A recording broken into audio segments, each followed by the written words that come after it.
کی وفات کے بعد حضرت آمینہ پر ایسا صدمہ لگا کہ وہ اکثر خاموش ہی رہتی تھی، کسی سے بھی بات نہ کرتی، بہت خاموش اور گمسم سی رہتی تھی۔ انہوں نے خود کے لیے جینا ہی چھوڑ دیا تھا، صرف پیٹ میں ایک بچہ تھا جس کی خاطر انہوں نے خود کو قربان کر دیا تھا، اور اپنے آپ کو سمجھایا کرتی تھی کہ اے آمینہ، اب تمہاری سب سے بڑی امید تمہارا یہ بچہ ہے، تمہیں اس کے لیے جینا ہے، تم پریشان نہ ہو، اللہ تمہیں اکیلا نہیں چھوڑے گا۔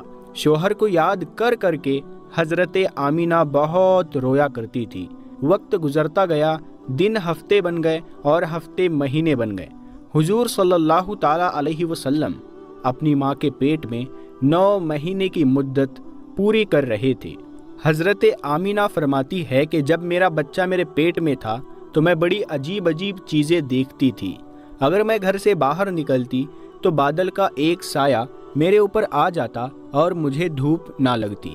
اگر میں پانی بھرنے کے لیے زمزم کے کنویں کی طرف جاتی تو راستے میں جتنے پیڑ ہوتے ان کی ٹہنیاں میرے سامنے جھک جاتی، جیسے مجھے سلام کر رہی ہو۔ میں حیران تھی کہ آخر یہ سب میرے ساتھ کیوں ہو رہا ہے، اور جب زمزم کے کنویں کے پاس پہنچتی تو نیچے کا پانی اپنے آپ اوپر آنے لگتا اور بالکل اوپر منڈیر تک آ جاتا کہ میں اپنے ہاتھوں ہی میں باٹی پکڑ کر پانی بھر لیتی۔ مکہ کی عورتیں مجھے زمزم کے کنویں کے پاس کھڑا رکھتی اور مجھے جانے نہیں دیتی تھی۔ وہ کہتی تھی کہ اے آمینہ، تم تھوڑی دیر اور کھڑی رہو، ورنہ تمہارے جانے سے یہ پانی ابھی نیچے چلا جائے گا اور پھر ہمیں بھرنے میں بہت تکلیف ہوگی۔ اسی طرح حضرت آمینہ فرماتی ہے کہ میں عورتوں سے سنا کرتی تھی کہ جب پیٹ میں بچہ ہوتا ہے تو ماں کو بہت زیادہ تکلیفیں جھیلنی پڑتی ہے، کبھی ہاتھ پیروں میں درد، کبھی سر میں درد، کبھی الٹی ہونا، کبھی بخار ہونا اور کبھی چڑچڑاپن آنا۔ یہ ساری باتیں سن کر مجھے اپنے بارے میں بڑی حیرانی ہوتی تھی کہ مجھے تو ان 9 مہینوں میں کوئی بھی ایسی تکلیف دیکھنے کو نہ ملی، یہاں تک کہ جب تک میرا بچہ میرے پیٹ میں رہا تو میرے سر میں درد تک نہیں ہوا۔ اسی طرح حضرت آمینہ کو بڑے بڑے عجیب خواب بھی نظر آتے تھے۔ وہ فرماتی ہے کہ جب میں رات کو سوتی تو مجھے خواب میں نظر آتا کہ میرے جسم کے اندر سے ایک نور نکلا ہے اور اس نے ساری دنیا کو روشن کر دیا ہے۔ یہ سب دیکھ کر مجھے یقین ہو چکا تھا کہ میرے پیٹ میں جو بچہ ہے وہ کوئی عام انسان نہیں ہے۔ حضور صلی اللہ تعالی علیہ وسلم کے دادا حضرت عبد المطلب دن رات کعبے کے پاس جا کر اس کا غلاف پکڑ کر اللہ سے رو رو کر دعائیں کرتے کہ یا اللہ، میرا بیٹا عبداللہ تو اب اس دنیا میں نہیں رہا، لیکن اس کے گھر ایک بچے کی پیدائش ہونے والی ہے، یا اللہ اس بچے کی حفاظت فرمانا اور میرے عبداللہ کی نسل باقی رکھنا۔ حضور صلی اللہ تعالی علیہ وسلم کے سارے چاچا اسی انتظار میں رہتے کہ میرے بھائی عبداللہ کے گھر بچہ کب پیدا ہوگا۔ یہودیوں کی کتاب تورات میں لکھا ہوا تھا کہ جب آخری نبی آئے گا تو اس کے پیدا ہونے سے 10 دن پہلے آسمان پر ایک لال رنگ کا ستارہ نکل کر چمکنے لگے گا۔ تو جب حضور صلی اللہ تعالی علیہ وسلم کی پیدائش کے 10 دن بچے تو آسمان پر وہ ستارہ نکل آیا۔ اسے دیکھ کر یہودیوں میں بھگدڑ مچ گئی اور ان کے عالموں نے سارے یہودیوں کو جمع کیا اور کہا کہ دیکھو، آسمان پر لال تارا چمکنے لگا ہے، اس کا مطلب ہے کہ وہ آخری نبی آنے والا ہے۔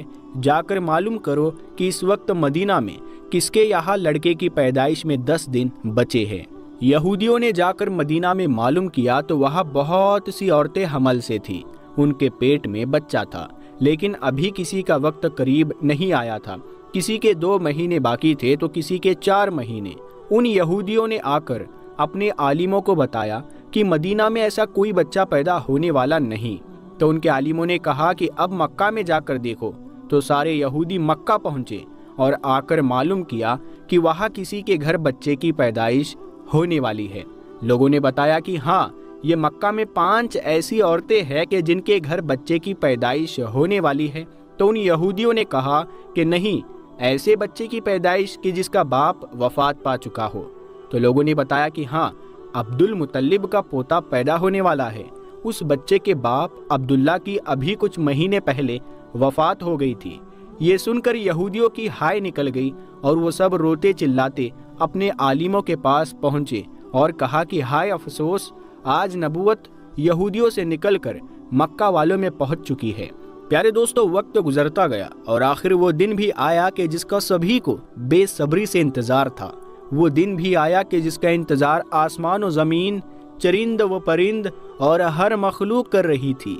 آج اس بچے کی پیدائش ہوئی جس کی وجہ سے اس دنیا کو بنایا گیا تھا، کہ اگر وہ نہ ہوتا تو شاید کچھ بھی نہ ہوتا۔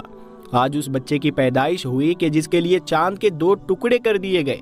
اس بچے کی پیدائش ہوئی کہ جس کی خاطر سورج کو اپنی جگہ پر روک دیا گیا اور اللہ نے حکم دے دیا کہ اے سورج ابھی مت ڈوبنا، کیونکہ میرے حبیب محمد صلی اللہ تعالی علیہ وسلم نے ابھی عصر کی نماز نہیں پڑھی ہے۔ آج اس بچے کی پیدائش ہوئی جس کے پاس ساری زندگی میں جبرائیل 26,000 بار آئے۔ رات کا وقت ہو چکا تھا۔ حضرت آمینہ کے پیٹ میں ہلکا سا درد اٹھا اور ان کو محسوس ہوا کہ شاید آج میرے بچے کی پیدائش ہونے والی ہے، تو انہوں نے حضرت عبد المطلب کو اس بات کی خبر پہنچائی۔ حضرت عبد المطلب نے اپنے محلے کی ایک دائی حضرت شیفا کو اپنے پاس بلایا اور کہا کہ آج رات تم امینہ کے ساتھ ہی گزارو، کیونکہ میرے بیٹے عبداللہ کے گھر آج بچہ پیدا ہونے والا ہے۔ رات گزرتی گئی، چاند بھی کہیں خاموش ہو کر بادلوں میں چھپ گیا تھا۔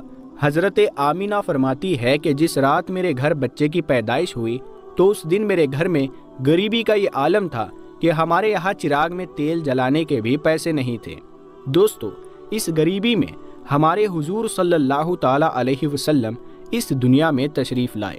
اس رات حضرت عبد المطلب اور ان کے سارے لڑکے گھر کے باہر بیٹھے رہے کہ اگر میرے بھائی عبداللہ کی بیوی کے ساتھ کوئی بھی حادثہ ہو تو ہم فوراً اس کے لیے علاج کا انتظام کریں گے۔ اور پوری رات کوئی بھی نہیں سویا۔ رات ڈھلتی جا رہی تھی، چاند بھی خاموش ہو کر ڈوب چکا تھا، ہر طرف اندھیرا ہی اندھیرا تھا، گھر کے اندر بھی اندھیرا، باہر بھی اندھیرا۔